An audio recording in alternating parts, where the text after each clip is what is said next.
আসসালামু আলাইকুম এভরিওয়ান, কি খবর তোমাদের সবার? আশা করি সবাই ভালো আছো। আসলে ভালো থেকেও ভালো নাই, কারণ দেশের যে একটা পরিস্থিতি, বন্যায় মানুষগুলোর যে একটা অবস্থা, এগুলো দেখে আসলে ভালো থাকা যায় না। যে যেখান থেকে পারতেছে সেভাবেই সবাই হেল্প করার চেষ্টা করতেছে। আমিও আমার সামর্থ্য অনুযায়ী যতটুকু পেরেছি আমি হেল্প করার চেষ্টা করেছি। এখন তোমরা বলতে পারো যে এই কথাগুলো মেকআপ করতে করতে বলার কি আছে। আসলে এই ভিডিওটা হচ্ছে আরও কয়েকদিন আগের, যখন আমার কাজিনের বিয়ে ছিল। মেহেন্দি আর হলুদের ব্লগটা আপলোড করা হয়েছে, জাস্ট শুধু এই বিয়ের ব্লগটাই বাকি ছিল, তাই ভাবলাম যে এটা দিয়ে দিই। তোমরা অনেকে বলছিলে যে নতুন ভিডিও আপলোড দেওয়ার জন্য। এইরকম পরিস্থিতিতে আসলে ভিডিও দেওয়ারও কোনো ইচ্ছা ছিল না।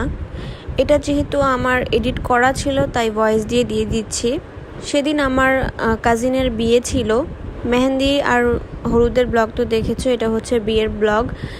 তো আমি সকালে আর কি ঘুম থেকে উঠে কোনো মতো নাস্তাটা করেই রেডি হতে বসে পড়েছি। আর আয়া তো ঘুম থেকে উঠে ডিরেক্ট আমার কাছেই চলে আসছে। এসে দেখে যে আমি সাজতেছিলাম, তাই সে আমার কোলে বসেছিল। সে বসে বসে আমার মেকআপ করা দেখছিল। তো আমার আই লুক মোটামুটি আমি কমপ্লিট করে ফেলেছি। আজকে শাড়িটা একটু পেস্টাল গ্রিন টাইপের কালার, তাই আমি হালকা একটা পেস্টাল গ্রিন কালারের শ্যাডো দিয়েছি আর ব্ল্যাক আই শ্যাডো দিয়ে স্মাচ করে স্মোকি আই লুক করেছি।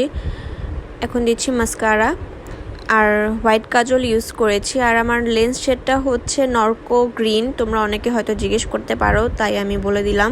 হলুদে যে শেডটা ইউজ করেছিলাম সেটা হচ্ছে নরকো ব্রাউন। আমি আমার ফেস মেকআপ, আই মেকআপ মোটামুটি শেষ করে এখন লিপসে চলে আসলাম। আমি একটা ব্রাউন নুরিশ কালারের লিপ লাইনার দিয়ে লিপটা আর্ট করে এখন নুড কালারের একটা লিপস্টিক দিচ্ছি। এটা হচ্ছে ম্যাকের লিপস্টিক, এটার শেডটা হচ্ছে বার্ন্ট স্পাইস।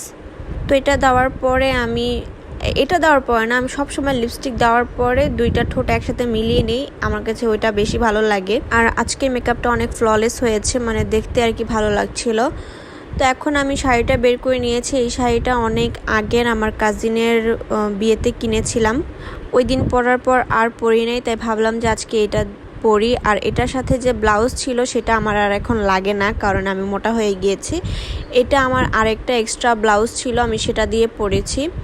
আর টুকটাক গয়নাগাটি পরে এখন আমি রেডি। আর চুলটা আমি আগেই ব্লো ড্রাই করে রেখেছিলাম, আজকে চুলটা ছাড়াই রাখবো। হয়তো চুলটা বাঁধলে ভালো লাগতো, বাট আমার কাছে মনে হচ্ছিল ছাড়াই বেটার লাগছে। চুল বাঁধলে আমাকে আরও মোটা লাগে, এর জন্য আমি চুল ছাড়াই রেখেছি। তো এই তো আমি একদম ফুল লুকটা তোমাদেরকে দেখাতে ভাবির রুমে চলে আসলাম। ভাবির রুমে আর কি মিরর ছিল। তো এরপর আমরা চলে গেলাম হচ্ছে যেখানে প্রোগ্রাম, সেখানে এসে দেখি যে জামাই চলে এসেছে। আজকেও আমরা একদম লেট করে ফেলেছি। যখন জামাই এসেছে তখনই আমরা এসেছি। এসে জাস্ট একদম আমি গেট ধরতে দাঁড়িয়ে গিয়েছি। তো এখানে অনেকক্ষণ তর্ক বিতর্ক করার পর ভাইয়া গেটে টাকা দিয়ে ভাবিরা এখন ভাইয়াকে ভিতরে নিয়ে আসলো। আর এসে আমরা আর কি খেতে বসে পড়েছি, কারণ এমনিতে অনেক লেট করে এসেছি। তো আমরা সবাই তো একসাথে বসলাম খেতে। এদিকে আমার ভাইয়া, তোমাদের ভাইয়া, আয়াত, ভাবি সবাই ছিল। আর ওই যে আমাদের আয়াতমণি, সে তোমাদেরকে ভেঙাই দিচ্ছিল। আর খাবারে এতগুলো আইটেম ছিল, এখানে চিংড়ি মাছ, কাবাব, চিকেন ফ্রাই, সাসলিক, গরু মাংস, অনেক কিছু ছিল। খাওয়া দাওয়া শেষ করার পর এখানে আমার কাজিনের সিগনেচার নেওয়া হচ্ছিল। আলহামদুলিল্লাহ বিয়ের কাজ সম্পূর্ণ হওয়ার পর জামাই বউকে একসাথে বসে ছবি তোলা হচ্ছিল। আর আমি বাসায় গিয়ে একটু রেস্ট নিয়ে চুলটা বেঁধে তারপরে এসেছি। পরে তোমাদের ভাইয়াকে বললাম কি চলো আমাকে একটু ঘুরতে নিয়ে যাও, প্লাস হচ্ছে আমার কয়েকটা ছবি তুলে দিবে। তো এখানে এসে কয়েকটা ভিডিও আর কয়েকটা ছবি তুলেছি। ছবিগুলো তোমাদের সাথে পরে শেয়ার করব। তোমাদের ভাইয়াকে দিয়ে ছবি তোলানো, ভিডিও করানো অনেক টাফ একটা ব্যাপার। আমি মোট কথা ওর সাথে একচোট ঝগড়া হয় আমার, তারপর গিয়ে সে কোনো মতো আমাকে ছবির ভিডিও করে দেয়। যাই হোক, এই ছিল আজকের ভিডিও। দেখা হবে নেক্সট ব্লগে। আল্লাহ হাফেজ।